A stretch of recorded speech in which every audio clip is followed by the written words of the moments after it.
Good evening. It's my pleasure today to discuss another subject related to autism. As you know, over the last few months, our goal, our job is to educate the public. Our hope that we improve the knowledge to improve the prevention and treatment for many, many diseases in this country. Autism is becoming more common in the last few years. And my pleasure today to welcome special guests. One of them is specialized in autism to tell us all of the medical points about autism, who is a psychologist. The second one is a leader in the community of one of the local organizations about autism. And the third one, special guest, Melissa Beach. What we all want in life is a shot. But what we do with it, that's the story we all want to tell. You know, I've coached for 25 years, and I've never experienced that, the emotional high of what happened.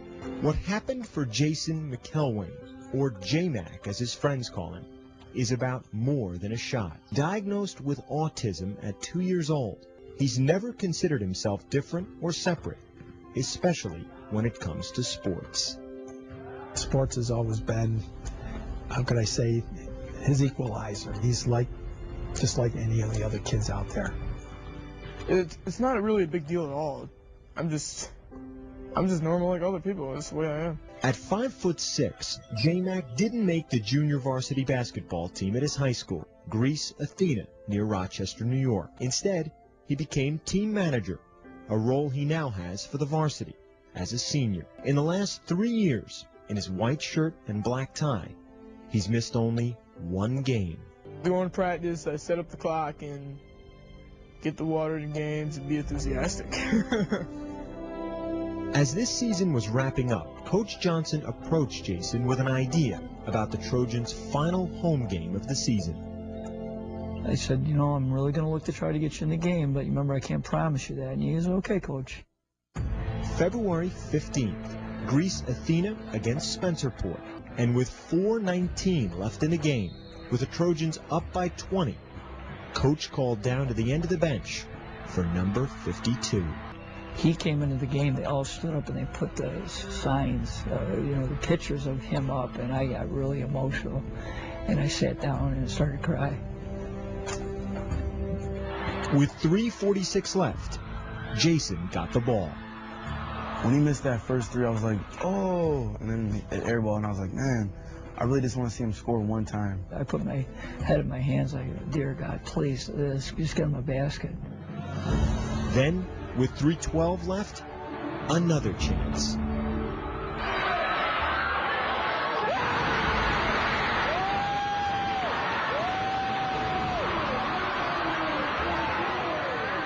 As soon as I started hitting my first shot, I just kept shooting, and I was just hot as a pistol. Shot after shot after shot kept going in. And I was like, oh my God, is this really happening? He has more points than me, so he's got bragging rights over me. He comes down the court right at the end with like 3 seconds left, and he hits this one that's, probably like an NBA three. As soon as the gun ended, they stormed the court. I couldn't, I just couldn't dream anything like that. It felt like we won a championship. Everyone was just so happy for me. In that 4 minutes, 19 seconds, Jason was 7 for 13, 6 of 10 from three-point range, 20 points in all. In his first and only varsity basketball game, J-Mac was the high scorer. What we all want in life is a shot. J-Mac took his, and now it's a story we can all tell. Welcome back. It's my pleasure to welcome Dr. Danielle DeLong, who is a psychologist, talking today about autism. Thank you for being here, Danielle. Thanks for having me. Thank you so much. The autism is something we are so concerned about it lately. I understand the ratio is increasing over the last few years by about 17% in the last 3 years. Yes. And that's really making the concern of parents about autism is a valid concern. So we're going to start by an expert defining autism, what it is. Well, autism is a neurodevelopmental disorder whereby children, young adults, people of all ages will present with difficulties with social communication, social interaction, and then repetitive or stereotype behaviors. What is the common age autism diagnosed? We usually see individuals presenting for a diagnosis between 18 months and about 5 years of age, but we also diagnose it in children or young adolescents as well.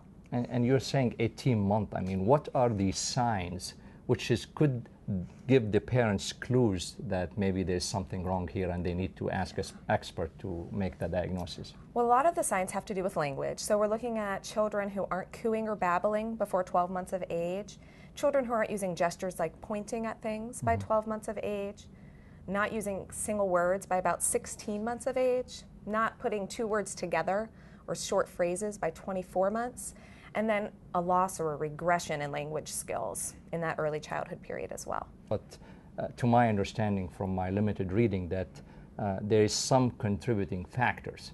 I mean, if there's any way you shed the light on that? At this point, I know they're doing a lot of genetic and neurological research looking at how the brain development is different in individuals with autism, and I believe they're making more progress in that respect, but still at this time it's really early. So the point really, there's no definite, because most of the parents lately talking about my son got exposed to this and that. I mean, there's no clear-cut scientific evidence that there's any specific environmental factor contributing to this problem. If there's any treatment at this point for autism? Absolutely. What we do know is that early intervention treatment gives us the best prognosis for improvement. So we'd be looking at interventions that are called many things, but early intensive behavioral intervention gives individuals the best prognosis for improvement or likelihood to enroll in, typical school environments and be indistinguishable from their peers. Okay. So the bigger question which I have, the trauma or the shock when an expert like you or the family doctor telling the parents about their kids having autism. Let's take those parents step by step, how they should handle the situation from that point. Well, I think when you first hear it, most parents have already had an inkling. They're coming to us usually already knowing that something maybe isn't developing quite right in their own child. I think some of the CDC estimates are that about 13 months before a child's evaluated, parents have already expressed concerns to their pediatrician. So for many of these parents, it's about 2 years before they hear the words that maybe they've been researching already. So depending on where a parent is in that process of digesting that information, we jump in on education. First, we want to educate them about the diagnosis. And I think a lot of the time it takes a few days, maybe weeks, to fully understand that. And in the meantime, we're able to refer them to resources such as the Autism Society of Northwest Ohio or other local organizations that can provide educational resources and information for them, including parent support groups. From there, we recommend they become involved with their county developmental disabilities board in order to see if there's additional support such as funding that they can provide. And we always refer to a behavioral intervention program, such as a program that offers applied behavior analysis up to 25 or 30 hours a week, speech therapy services, occupational therapy services. So when parents get a diagnosis, they get a long list of phone numbers to call and a lot of resources to act. If there's any specific medications which could be given to autism kids, I mean, to help the process or help the recovery? There isn't a specific medication for autism, but a lot of the children with autism have, inattentive symptoms, or they're hyperactive, or maybe impulsive. In that case, their pediatrician or a psychiatrist or other physician may help recommend medications for the specific symptoms. Okay. Now, the final question really about prognosis. I mean, is it the end of the world if we have a kid who has autism, or we should look at it as just one minor medical issue? It should be dealt with and move on. Well, autism at this point, as it's conceptualized, is a lifelong disorder. So we know that most of the individuals are likely to experience difficulties associated with social interaction or communication skills throughout their lifespan. However, the earlier and the more intensive the intervention, the better the prognosis. So many individuals who get intervention early on such as speech therapy, the early intensive behavioral intervention, occupational therapies, and other services, they're able to continue, lives as typical as their peers would, with some struggles that perhaps their parents will notice, but otherwise they are able to function well. So with some extra work from the parents, from the school, from the community, these kids could live normal life and become normal people and even successful people. I was reviewing the list of very successful people in the country. I mean, and many of them, they are reporting that they had autism in childhood, and that's really a great news and a great hope to all of the kids who has autism. So, thank you so much. I really appreciate you being here, for your expertise and for this kind of informative details. We give it to the parents, and hopefully we'll move on. Thank you so much. Thank you so much. Welcome back. We're continuing the discussion about autism. And our local community, it's proud to have an organization, local organization, where they are taking care of those kids, organizing all of the effort to improve understanding and management and prevention of autism. And it's my pleasure today to welcome Katina Harding. Would you like to introduce yourself? Sure. I am Katina Harding. I'm with the Great Lakes Collaborative for Autism, and I also serve as the facilitator for the Toledo Regional Autism Network. Thank you so much. Can you tell us the steps which is the people should follow? I mean, when they have or they hear about their kids having the autism, what they should do to communicate and with your organization? Actually, our organization works mainly with other organizations in the community. So we do a lot of autism awareness within the community, and a lot of fundraising, and a lot of financial assistance for families who need that service. What we would tell someone if they contacted us would be to call the Autism Society of Northwest Ohio. Linnell Weinberg is the executive director there, and she is a fantastic resource in the community for knowing how to go about setting up assessments and diagnostic appointments, as well as a great link to other services and programs in the community. What is the most common complaint parents tell you when they are calling you and trying to seek help? I mean, I'm sure there's a specific issues that they want some help and education about. Locally, it's really hard for them to kind of link their services, because autism, you need so many different supports, whether it's support with the families and the siblings, or support for diagnostic and assessments, or school supports, or speech, or OT. It's really hard for parents to find all of the resources within the community that they can access. A lot of them are available, but depending on what type of insurance they have or what type of funding is available, they may or may not have access to them. So a lot of parents get the diagnosis, and it's very overwhelming at first. And so not only are they faced with this very overwhelming diagnosis for their child and life-changing thing for their child, then they have to go about setting and where to get the services they need.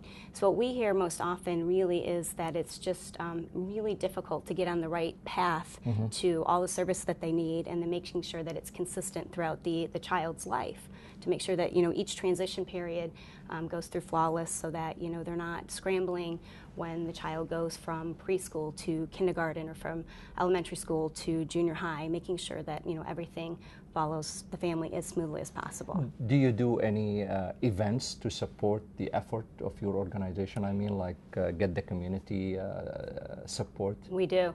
We've actually been really lucky that we've been a big partner for the Glass City Marathon. So we're kind of their designated organization each year, and through their efforts and their assistance, we've really reached a different population than we would typically reach, and they help us raise a lot of money. But every summer through WTOL, we do a community awareness program or fundraiser called Give Autism the Boot, where we use rescue workers and civilians and local service providers who go out in the community. And we're just all over the county for a couple days, and we talk about autism and we raise a lot of money. So we do that once a year.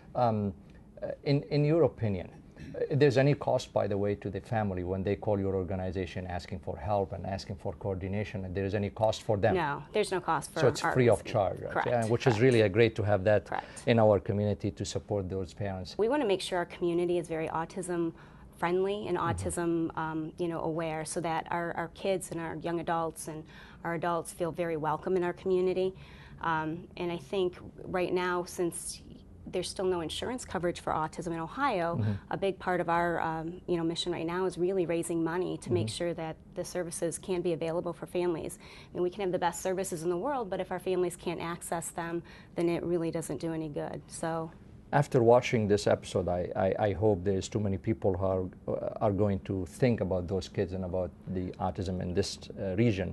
And if they want to pledge some donations, I mean, if there's any specific number they can reach you guys, I mean, to pledge for that. Absolutely. We're on a website. You can reach us at www.greatlakesautism.org. Great.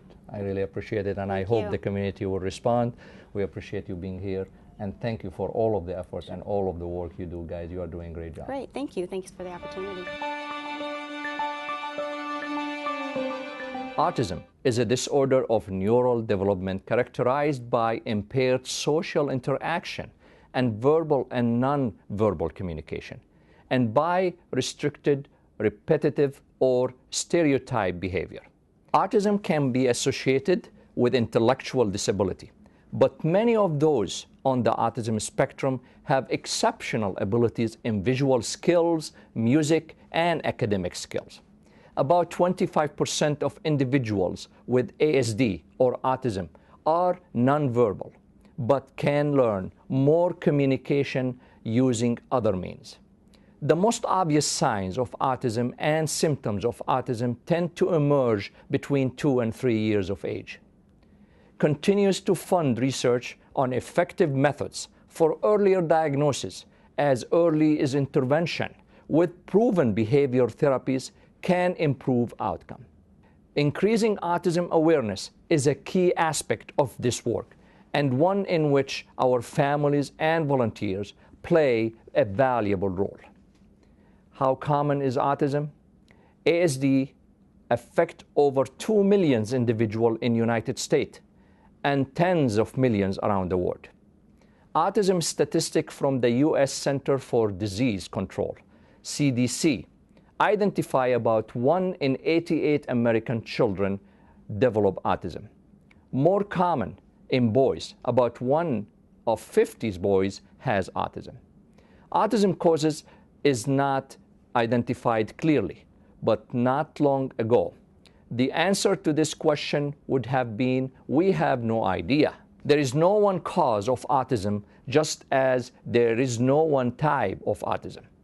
Researchers discovered a number of abnormal genes contributing to autism. Genes changes in addition to environmental or non-genetic factors considered sufficient to cause autism. Some of these factors are advanced parental age at the time of conception, both mom and dad, oxygen deprivation during delivery, abnormal brain serotonin level. Twin and family studies strongly suggest that some people have a genetic predisposition to autism. How autism diagnosed? Some very early indicators are no babbling or pointing by age 1, no single words by 16 months or 2 words phrases by age 2, no response to name, loss of language or social skills, poor eye contact, excessive lining up of toys or objects, no smiling or social responsiveness. Later indicators at later age include impaired ability to make friends with peers, impaired ability to initiate or sustain a conversation with others, absence or impairment of imagination and social play, stereotypes, repetitive or unusual use of language, restricted pattern of interest that are abnormal in intensity or focus, preoccupation with certain objects or subjects, inflexible adherence to specific routines or rituals. A comprehensive evaluation requires a multidisciplinary team and include a psychologist, a neurologist, psychiatric, speech therapist. And for sure, it requires to have the captain of the ship, as I call it, the family doctor or your pediatrician.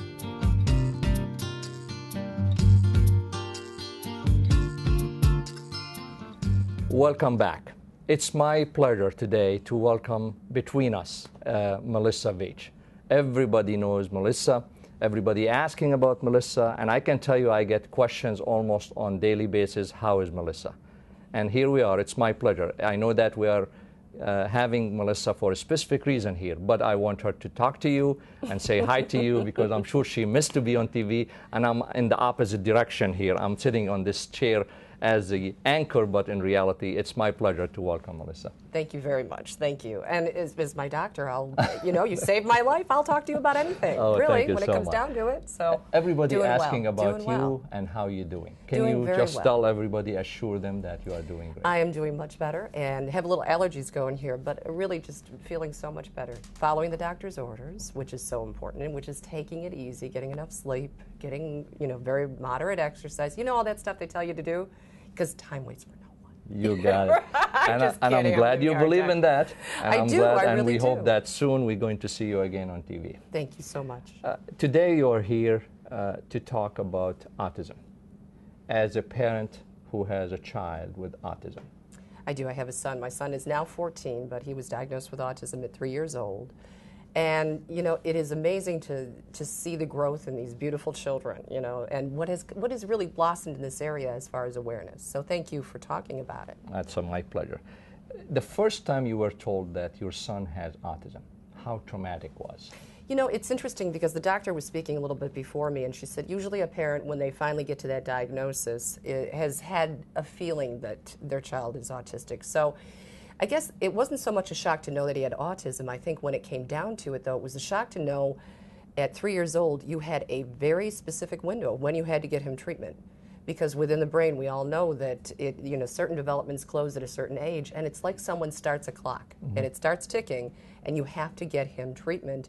By the time of 6 years old, the myelination is done in the brain, and if you don't get them treatment, then they might not do as well in life. And that in and of itself is like, that stress is amazing. So it's early diagnosis. It's again what the doctor mentioned earlier, and you are emphasizing on early diagnosis is the most important step in managing autism. Yes, and the treatment for them has to be very intense, it has to be very consistent, and it has to be very, there's a lot of it. I mean, I remember we did 40 hours of in-home treatment with our son. We're very blessed because he did very well.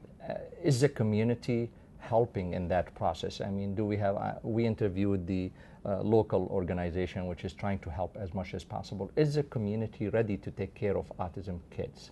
They are now. I can tell you, as I mentioned, my son is 14. At that time, there were no services. There really, we had speech and occupational, but as far as the intensive behavioral treatment that the doctor spoke of, it wasn't available locally. So at that time, we ended up having to pay our own money and hire therapists to come in and work with him on a very regular basis. Now, as a result of the GLCA, and Give Autism the Boot, there's 2 of those programs that provide that for children. So yes, I guess my answer is that's available now because of the awareness over the last 7 years and the money that's raised for Give Autism the Boot. What do you think we are missing to help, to grow those organizations, to try to make them stronger, better, provide a better service to all of those, people who had that kind of problem? Well, biggest thing is, I was even just the other day, I just find it amazing that I was talking to someone, and, autism, having a child with autism, often there's a silent kind of quality to it. In this, they look typical. They look like a regular child, but then you'll be in a supermarket and they'll be melting down, have a temper tantrum. Just, for an autistic child, it might be because the sound is too much. There's judgmental looks. That causes a lot of stress to parents. You have to turn off, what I call turn off people, and just take care of your child. So I guess the next time you see a child who might be, especially little ones, who are just getting the treatment, if you see that, and don't judge so fast. That was said to me early on, and I'll never forget it, and that would help.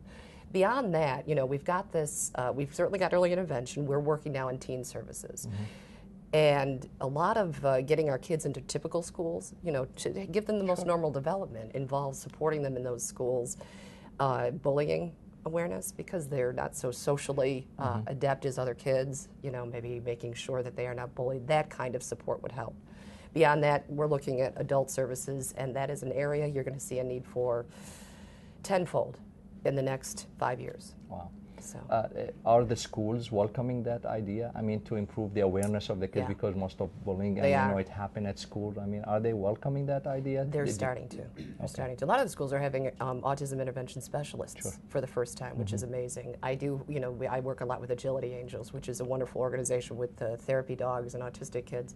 A lot of our teenagers had to leave school, be homeschooled because of the bullying situation. To your knowledge, from your expertise right now, because you are involved in the community, enough funding around to support some of the other kids who does not have enough fund? There's always no. I mean, you know, I got to be honest with you. We are making some strides. What we try to do with the Great Lakes Center for Autism is support the organizations that serve these kids and make sure they're evidence-based, so they're working. But on a daily basis, if I were to have a child, another child diagnosed with autism right now, still not covered by insurance. And even if I did have insurance for some of the services, there would be huge deductibles. It's financially crippling. You know, a lot of families take out second mortgages. It is financially crippling still. So I would implore, understanding of that and support of, coverage and parity and the whole thing. But it's still an uphill battle, but we're making progress. I mean, there's so much out there that wasn't out there. What is your final message? I mean, I still, when I hear parents talking about their kids having autism, I see the trauma in their heart, in their mind. They think too much about it. What's your message? I mean, to lighten their heart, their mind, to think positive about their kid. I mean, how can you tell them that? You already experienced now for 10 years that kind of problem. Well, autism will break your heart. You know that, I think. There's no cure for autism. But I would say, as I watch my son grow and teach me things about life that I never even would have looked at before I met such a beautiful young man. Sure. He is my hero. He is the bravest young man I know. And if you can step back and embrace these beautiful children for how special they are, turn the rest of the world down, you will find a beautiful joy. How's that? Thank you so much. That's the best way to put it, I think. To believe in your kids, to love your kids, and it doesn't matter if they have autism or not. I'm sure they will be a great people in the future. Thank you so much for being here. My pleasure. So good to see you. Thank you, sir. Autism, there is no cure for it, but there is management. And for that reason, we have enough local resources which you can reach, including the GLSCA, who can help you and guide you to communicate with the other organization where you can get enough information and the best management possible for your children. So please, if you have any tuition that's something wrong with your children, ask your doctor, talk to your family doctor and pediatrician, and then seek the right help at the right time, because that is the best thing you do for your children. Because remember, time waits for no one.